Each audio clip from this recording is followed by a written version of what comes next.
नमस्कार दोस्तों, स्वागत है आपका आपके अपने news channel Jharkhand news network में। आइए जानते हैं आज की 25 मुख्य बड़ी खबरों को। पैसे की कमी से नहीं रुकेगी झारखंड की बेटियों की पढ़ाई। हेमंत सोरेन के इस योजना से मिलेंगे 40,000 रुपए। हेमंत सोरेन सरकार स्कूली बच्चियों के बढ़ते स्कूल ड्रॉप को देखते हुए सावित्रीबाई फुले किशोरी समृद्धि योजना की शुरुआत की है। इस योजना के माध्यम से सरकारी स्कूली बच्चियों के खाते में 5 बार में 40,000 रुपए भेजे जाएंगे। यह मदद कक्षा 8वीं से लेकर 12वीं तक मिलती रहती है। झारखंड की वैसी छात्राएं जो 8वीं से लेकर 12वीं कक्षा में पढ़ती है वो इस योजना का लाभ उठा सकती है। 8वीं कक्षा में पढ़ने वाली छात्राओं को 2500 रुपए, 9वीं में 2500 रुपए और फिर इसके बाद 12वीं तक 5,000 रुपए मिलते हैं। इसकी अंतिम किस्त जब लड़कियों की उम्र 18 वर्ष हो जाती है तो उन्हें मुफ्त 20,000 रुपए दिए जाते हैं। इस योजना का लाभ उन्हीं लड़कियों को मिलेगा जिसके माता पिता केंद्र और राज्य सरकार की सरकारी नौकरियों में नहीं है। सरकारी स्कूल में पढ़ने वाली छात्राएं ही इसका लाभ ले सकती हैं। छात्राओं को सावित्रीबाई फुले योजना का लाभ लेने के लिए कुछ आवश्यक डॉक्यूमेंट की जरूरी होगी। इनमें छात्राओं का passport size photo, birth certificate, Aadhaar card, bank खाते का पासबुक, आय प्रमाण पत्र, स्कूल का ID कार्ड, प्रवेश प्रमाण पत्र जमा करना होगा। छात्राओं को पहले स्कूल से वेरिफिकेशन करना होगा। इसके बाद छात्राओं को आंगनबाड़ी सेविका की मदद से सारे जरूरी पेपर बाल विकास योजना पदाधिकारी के ऑफिस में जमा करना होगा। फिलहाल अभी यह योजना ऑफलाइन की जा रही है। झारखंड सरकार का इस योजना का शुरू करने का उद्देश्य महिला सशक्तिकरण को बढ़ावा देना, बालिका शिक्षा पर जोर देना, बाल विवाह की प्रथा का अंत करना, उच्च शिक्षा के लिए आने वाली आर्थिक परेशानियों को दूर करना शामिल है। सरकार सावित्रीबाई फुले समृद्धि योजना की मदद से छात्राओं के स्कूल ड्रॉप आउट में गिरावट लाना चाहती है।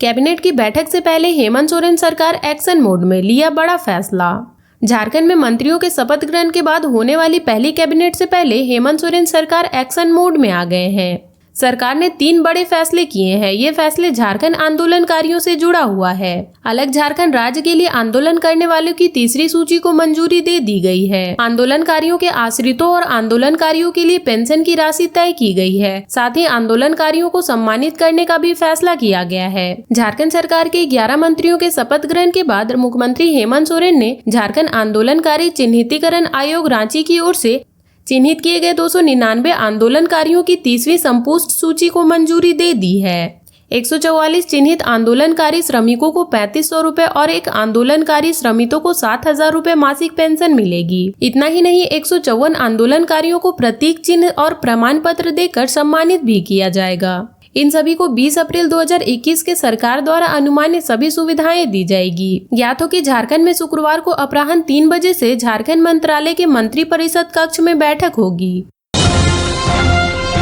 ये है हेमंत सरकार के बयान। वीर मंत्री 95 मुकदमे दर्ज मगर हमेशा बटोरते हैं सुर्खियां। हेमंत सोरेन ने अपनी नई टीम में कई विधायकों को मंत्रिमंडल में शामिल किया है। इनमें कई ऐसे नाम हैं जिन पर आपराधिक मामले दर्ज है, लेकिन एक नाम ऐसा है जिन पर 95 आपराधिक मामले दर्ज हैं। हम बात कर रहे हैं जामताड़ा के कांग्रेस के विधायक डॉक्टर इरफान अंसारी की। इरफान हमेशा अपने बयानों की वजह से खबरों में रहते हैं। इस मंत्रिमंडल में सबसे दागी मंत्री इरफान ही है, क्योंकि इनसे अधिक किसी दूसरे मंत्री पर इतना केस नहीं है। इरफान के खिलाफ गंभीर मामलों में 2 आपराधिक केस भी दर्ज हैं। चुनाव में नेता एक दूसरे पर वार पलटवार करते हैं, लेकिन कब ये वार पलटवार विवाद बोल में बदल जाते हैं कुछ कहा नहीं जा सकता। विधानसभा चुनाव के दौरान भी कुछ ऐसा ही हुआ। इरफान अंसारी ने बीजेपी प्रत्याशी और हेमंत सोरेन की भाभी सीता सोरेन पर भी विवादित टिप्पणी कर दी, जिसके बाद मामला बहुत बिगड़ गया। इसके बाद मामला ST/SC आयोग तक भी पहुंच गया। सीता सोरेन ने यहां तक कैमरे के सामने रोया भी, जिसके बाद इरफान अंसारी को माफी मांगनी पड़ी। इरफान अंसारी ने जामताड़ा सीट से सीता सोरेन को 43,676 वोट से मात दी। इरफान अंसारी को कुल 1,33,266 वोट मिले थे, तो वहीं सीता सोरेन को 89,590 वोट मिले थे। इरफान कांग्रेस के टिकट पर लगातार तीसरी बार जीतकर विधानसभा पहुंचे। इस बार वह हेमंत सोरेन सरकार में मंत्री बने हैं। इससे पहले भी वो 5 महीने पूर्व मंत्री बनाए गए थे, जिससे उन्हें ग्रामीण विकास मंत्रालय की जिम्मेदारी सौंपी गई थी। झारखंड के मंत्रियों के विभाग बांटने से पहले KC वेणुगोपाल की चिट्ठी वायरल। 3 बजे कैबिनेट की बैठक। झारखंड के मुख्यमंत्री हेमंत सोरेन शुक्रवार को अपने 11 मंत्रियों के पोर्टफोलियो तय कर सकते हैं। गुरुवार को ही मंत्रियों के विभाग का बंटवारा होना था, लेकिन देर रात केसी वेणुगोपाल की मंत्रियों के विभाग से संबंधित एक चिट्ठी सोशल मीडिया पर वायरल हो गई। गुरुवार को दिन में राजभवन में 11 मंत्रियों को शपथ दिलाई गई थी। उम्मीद थी कि रात तक मंत्रियों के विभागों का बंटवारा हो जाएगा, लेकिन ऐसा नहीं हुआ। संभवतः महिला एवं बाल विभाग विकास के मंत्री को लेकर पेच फंस गया, इसलिए मंत्रिपरिषद के सदस्यों के विभागों की घोषणा नहीं हुई। सोशल मीडिया में कांग्रेस के राष्ट्रीय महासचिव केसी वेणुगोपाल का एक चिट्ठी सोशल मीडिया में वायरल हो गया, जिसमें यह बताया गया है कि पार्टी ने अपने किस विधायक के लिए कौन सा पोर्टफोलियो तय किया है। केसी वेणुगोपाल ने झारखंड के मुख्यमंत्री हेमंत सोरेन को यह चिट्ठी लिखी है। इस चिट्ठी के मुताबिक राधा कृष्ण किशोर को वित्त, योजना, वाणिज्य कर, खाद्य आपूर्ति मामले का मंत्री बनाने की अनुशंसा झारखंड के मुख्यमंत्री हेमंत सोरेन से की गई है। दीपिका पांडे सिंह के लिए स्वास्थ्य, चिकित्सा, शिक्षा एवं परिवार कल्याण विभाग और संसदीय मामलों का मंत्रालय तय किया गया है। डॉक्टर इरफान अंसारी को ग्रामीण विकास विभाग, ग्रामीण कार्य विभाग और पंचायती राज विभाग आवंटित किया गया है। शिल्पी नेहा तिर्की को कृषि मंत्री, पशुधन एवं सहकारिता विभाग के साथ साथ आपदा प्रबंधन विभाग का मंत्री बनाने की अनुशंसा की गई है। हेमंत सरकार के ये है सबसे अमीर और सबसे गरीब मंत्री, जाने इनके पास कितनी है संपत्ति। हेमंत सोरेन सरकार का कैबिनेट विस्तार हो गया है। मंत्रिमंडल में कुल 11 चेहरों को जगह दी गई है। हेमंत सरकार में सभी मंत्री करोड़पति हैं। इनमें सबसे अमीर राजद कोटे से मंत्री बने संजय यादव हैं। संजय यादव की संपत्ति 29,59,57,350 रुपए है। संजय यादव ने गोड्डा विधानसभा क्षेत्र से जीत दर्ज की है। उन्होंने बीजेपी के सिटिंग विधायक अमित मंडल को 21,471 वोटों से हराया। संजय यादव को 1,09,487 वोट मिले, तो वहीं अमित मंडल को 88,016 वोट मिले। संजय यादव इससे पहले 2000 और 2009 में भी गोड्डा विधानसभा क्षेत्र के विधायक रहे हैं, लेकिन यह पहली बार है कि वह मंत्री की कुर्सी तक पहुंच पाए हैं। संजय यादव पर कुल 6 आपराधिक मामले दर्ज हैं। उन पर गंभीर अपराध के तहत 3 आपराधिक मामले दर्ज हैं। चुनाव के दौरान जमा किए गए शपथ पत्र में उनकी कुल संपत्ति 29,59,97,350 रुपए है। संजय यादव की आय का मुख्य उद्देश्य कृषि और व्यापार है। उन्होंने देवघर के हिंदी विद्यापीठ से पढ़ाई की है। हमने सबसे अमीर मंत्री की बात तो कर ली, लेकिन आपके मन में यह भी जानने की इच्छा होगी कि कैबिनेट में सबसे गरीब मंत्री कौन है, तो हम आपको बता दें कि मधुपुर विधायक हफीजुल हसन कैबिनेट में सबसे गरीब मंत्री है। उनकी कुल संपत्ति मात्र 1,60,31 रुपए है। झारखंड की थाली से ममता ने छीनी आलू, योगी ने परोसा। झारखंड की थाली से पश्चिम बंगाल की ममता बनर्जी सरकार ने आलू छीन ली, तो उत्तर प्रदेश के योगी आदित्यनाथ सरकार ने परोसना शुरू कर दिया। इससे थोक मंडी में आलू की कीमत कम हो गई, लेकिन खुदरा बाजार में ग्राहकों को इसका लाभ नहीं मिल रहा है। उत्तर प्रदेश से आलू की आवक बढ़ने से रांची में आलू की दाम थोक बाजार में 3 रुपए तक कम हो गया है। बावजूद इसके खुदरा बाजार में आलू 40 रुपए के भाव में बिक रहे हैं। गुरुवार को थोक बाजार में 30 ट्रक आलू पहुंचे। आलू प्याज थोक विक्रेता संघ के अध्यक्ष मदन कुमार ने बताया कि उत्तर प्रदेश से आलू की सप्लाई बढ़ी है, जिससे बाजार सामान्य हो रहा है, कीमतें घट रही हैं। दूसरी तरफ पश्चिम बंगाल से आने वाले आलू पर 8वें दिन भी रोक जारी है। ट्रकों को झारखंड सीमा में प्रवेश करने नहीं दिया गया है। बंगाल में कीमतें नियंत्रण करने के नाम पर ममता बनर्जी की सरकार ने अन्य राज्यों में आलू की सप्लाई पर रोक लगा दी है। बंगाल झारखंड सीमा पर डिब्रूडी चेक पोस्ट पर एक ट्रक की जांच हो रही है। आलू के ट्रकों को वापस बंगाल से आलू गोदाम या कोल्ड स्टोरेज भेज दिया जा रहा है। धनबाद के मां काली और मुन्ना आलू स्टोरेज के संचालकों की माने तो पश्चिम बंगाल का आलू ज्यादा स्वादिष्ट होता है, इसलिए इसकी डिमांड अधिक रहती है। बंगाल ने आलू की सप्लाई रोक दी, तो उत्तर प्रदेश के फर्रुखाबाद से आलू मंगाया जा रहा है। इसलिए बंगाल के सप्लाई बंद करने पर ज्यादा असर बाजार में नहीं दिख रहा है। कीमत 2 से 5 रुपए ही अधिक है। झारखंड के इन इलाकों में 8 दिसंबर से बारिश के आसार, जाने आज कैसा रहेगा मौसम। झारखंड में इन दिनों ठंड की वजह से लोगों का हाल बेहाल है। दिन प्रतिदिन राज्य का तापमान गिरता ही जा रहा है। मौसम विभाग की माने तो शुक्रवार को अधिकतम तापमान 26.34 डिग्री सेल्सियस और न्यूनतम तापमान 13.41 डिग्री सेल्सियस रह सकता है। इस दौरान आसमान साफ रहने की संभावना है, लेकिन 8 दिसंबर से कई जिलों में बारिश के आसार जताए गए हैं। रांची स्थित मौसम विज्ञान केंद्र के मुताबिक शनिवार से झारखंड के उत्तर पश्चिमी और उससे सटे कई इलाके में हल्के दर्जे की बारिश की संभावना जताई गई है। 9 दिसंबर को भी बारिश का दौर जारी रहेगा। हालांकि 10 दिसंबर से आसमान साफ रहने की संभावना है। राजधानी रांची में गुरुवार का न्यूनतम तापमान 13 डिग्री सेल्सियस था। उसी तरह जमशेदपुर में 17 डिग्री, धनबाद में 12 और बोकारो में 11 डिग्री सेल्सियस रहा। मौसम वैज्ञानिकों ने बच्चों और बुजुर्गों को ठंड से बचाने की सलाह दी है। खासकर उन लोगों को सतर्क रहने की चेतावनी दी गई है जो सांस की समस्या से जूझ रहे हैं।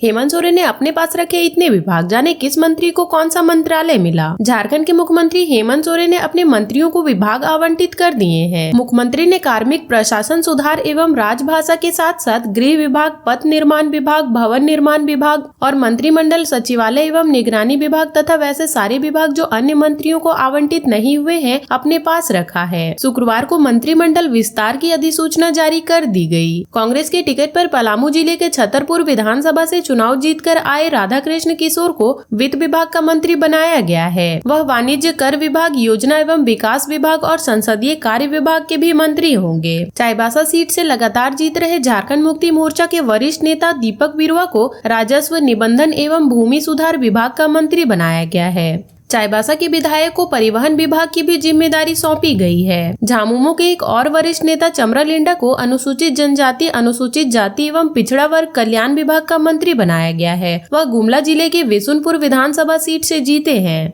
श्रम, नियोजन, प्रशिक्षण एवं कौशल विभाग का मंत्री संजय प्रसाद यादव को बनाया गया है। उन्हें उद्योग विभाग की भी जिम्मेदारी सौंपी गई है। संजय प्रसाद यादव राष्ट्रीय जनता दल के नेता हैं और गोड्डा विधानसभा सीट से निर्वाचित होकर झारखंड विधानसभा पहुंचे हैं। घाटशिला विधानसभा के झामुमो विधायक रामदास सोरेन को स्कूली शिक्षा एवं साक्षरता विभाग के साथ निबंधन विभाग का भी मंत्री बनाया गया है। डॉक्टर इरफान अंसारी को स्वास्थ्य, चिकित्सा, शिक्षा एवं परिवार कल्याण विभाग का मंत्री बनाया गया है।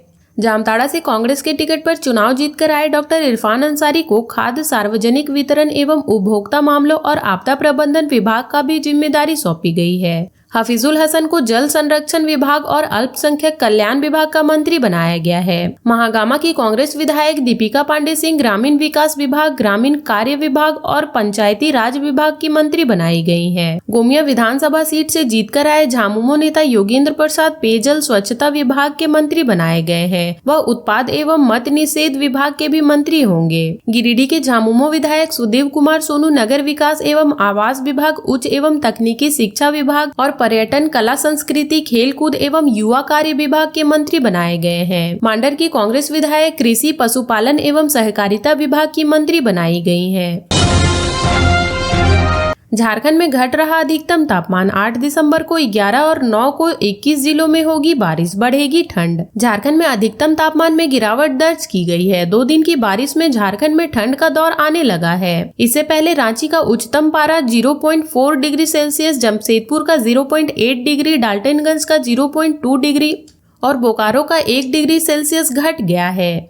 जमशेदपुर के न्यूनतम तापमान में 1.4 डिग्री, डाल्टनगंज का 0.7 डिग्री, बोकारो का 0.9 डिग्री और चाईबासा का 0.4 डिग्री सेंटीग्रेड की गिरावट आई है। मौसम विभाग ने कहा है कि 8 दिसंबर को झारखंड के 11 जिलों में और 9 दिसंबर को 21 जिलों में वर्षा होगी। राज्य के पश्चिमी और उससे सटे जिले में कहीं कहीं हल्की वर्षा होने की संभावना है। अगले दिन 9 दिसंबर को 21 जिलों में वर्षा होगी। राज्य के उत्तर पश्चिमी हिस्सों को छोड़कर पूरे झारखंड में बारिश होने की संभावना मौसम विभाग ने जताई है। कुछ जगहों पर हल्के से मध्यम दर्जे की वर्षा होने की भी संभावना है। इस दौरान कोहरा या धुंध छाया रह सकता है। अगले 24 घंटे के दौरान न्यूनतम तापमान में 3 डिग्री तक की गिरावट होने की संभावना जताई गई है। इसके बाद फिर तापमान में 3 से 4 डिग्री की वृद्धि होगी। हालांकि 7 दिसंबर को मौसम शुष्क रहेगा। सुबह में कोहरा या धुंध छाया रहेगा, बाद में आसमान साफ हो जाएगा। आलू नहीं आने देने पर आमने सामने हुई झारखंड और बंगाल के लोग, मचा बवाल। पिछले 1 सप्ताह से पश्चिम बंगाल सरकार ने झारखंड में आलू आने से रोक लगाया है। इस कारण से झारखंड के सीमावर्ती गांव के ग्रामीणों का सब्र का बांध टूट गया है। पूर्वी सिंहभूम के गालूडी थाना क्षेत्र के गालूडी से पश्चिम बंगाल के बंदवान जाने वाले स्टेट हाईवे पर डुमकाकोचा गांव के पास 1 दर्जन से अधिक सीमावर्ती गांवों के ग्रामीण आज सुबह 6 बजे जमा हुए और बंगाल से झारखंड आने वाले सब्जी की गाड़ियों को झारखंड में प्रवेश करने से रोक दिया। झारखंड के ग्रामीणों ने जब बंगाल से आने वाली गाड़ियों को रोका तो बंगाल के ग्रामीण भी गुस्सा हो गए और उनके भी 1 दर्जन से अधिक गाँव के ग्रामीण भी सनी गाँव के पास जमा हो गए और झारखंड से बंगाल आने वाली गाड़ियों को रोक दिया। इसके बाद पूरे सड़क में जाम लग गई। 2 राज्यों के दोनों तरफ सीमावर्ती गांव में जाम से गालूडी से बंगाल के बंदवाज जाने वाले स्टेट हाईवे पूरी तरफ से जाम हो गया। इससे दोनों राज्यों के बीच आवागमन पूरी तरह से ठप हो गया। जाम के कारण बंगाल से जमशेदपुर मजदूरी करने जाने वाले सैकड़ों मजदूर फंस गए और काम पर नहीं जा पाए। वहीं सब्जी, दूध, छेना, फूल समेत अन्य कच्चे पदार्थ का आदान प्रदान करने वाले भी फंस गए। घटना की सूचना पाकर पश्चिम बंगाल के बंदवान और झारखंड के गालूडी पुलिस मौके पर पहुंची। दोनों राज्यों की पुलिस ने दोनों तरफ के ग्रामीणों को समझाकर मामला शांत कराया। बंगाल के लोगों ने कहा कि झारखंड के लोग झोला में आलू ले जा सकते हैं, 1-2 बोरा आलू बीज ले जाने देंगे, इससे अधिक नहीं। स्विगी जोमेटो से टैक्स वसूलेगी झारखंड सरकार, ये है योजना। झारखंड में गिग वर्कर स्विगी, जोमेटो, ओला, उबर, बिग बास्केट जैसी कंपनियों के ड्राइवर, डिलीवरी बॉय जैसे कामगार की नियोक्ता कंपनी से राज्य सरकार टैक्स वसूलेगी। कंपनियों से राज्य में किए गए कुल व्यवसाय का 1 से 2% सेस के रूप में वसूला जाएगा। सरकार द्वारा वसूली की गई राशि का एक हिस्सा गिग वर्कर के कल्याण पर खर्च किया जाएगा। श्रम विभाग इससे संबंधित कानून तैयार कर रहा है, जल्द इसे कैबिनेट की स्वीकृति के लिए भेज दिया जाएगा। और अब तक के लिए इतना ही। ऐसे ही वीडियोस के लिए लाइक, शेयर एंड सब्सक्राइब करें और जुड़े रहे झारखंड न्यूज नेटवर्क से।